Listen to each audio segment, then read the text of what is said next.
తమిళ star హీరోలలో Ajit ఒకరు. ఆయన cinema release అంటే తమిళనాడులో జరిగే హంగామా అంతా ఇంతా కాదు. ప్రస్తుతం మాగిస్ తిరుమేని దర్శకత్వంలో 'విదాముయార్చి' అనే సినిమాలో నటిస్తున్నాడు అజిత్ కుమార్.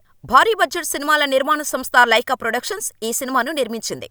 త్రిష హీరోయిన్ గా నటిస్తుండగా అర్జున్, రెజీనా తదితరులు కీలక పాత్రలో కనిపించనున్నారు. ఇటీవల విడుదల చేసిన ఈ చిత్ర టీజర్కు విశేష స్పందన లభించింది. ఈ సినిమాను సంక్రాంతి కానుకగా రిలీజ్ చేస్తామని ఆ మధ్య ప్రకటించారు మేకర్స్. కానీ రిలీజ్ డేటును ప్రకటించలేదు. దీంతో ఈ సినిమా సంక్రాంతి రిలీజ్పై అనుమానం నెలకొంది. ఆ అనుమానాలను నిజం చేస్తూ ఫ్యాన్స్కు షాకిచ్చారు. అనివార్య కారణాల వలన ఈ సినిమాను పొంగల్కు రిలీజ్ చేయట్లేదు అని అధికారికంగా ప్రకటిస్తూ ప్రెస్ నోట్ రిలీజ్ చేసింది నిర్మాణ సంస్థ లైకా ప్రొడక్షన్స్. దీంతో జనవరి 10న వస్తుంది అని ఎదురుచూసిన ఫ్యాన్స్ ఇప్పుడు వాయిదా వేయటంతో నిరుత్సాహంగా ఉన్నారు. కానీ గేమ్ చేంజర్ సినిమాకు మాత్రం తిరుగులేదనే చెప్పాలి.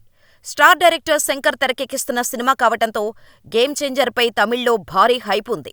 కానీ అజిత్ సినిమా పోటీగా ఉంటే రిస్క్ తప్పదని అనుకున్నారు. ఈ ఒక్క సినిమా తప్పితే ఇంకెక్కడా గేమ్ చేంజర్కు పెద్దగా పోటీ లేదు. అయితే ఫైనల్గా అజిత్ సినిమా సంక్రాంతి రేస్ నుంచి తప్పుకోవటంతో గేమ్ చేంజర్కి తమిళనాట పోటీ లేదనే చెప్పాలి.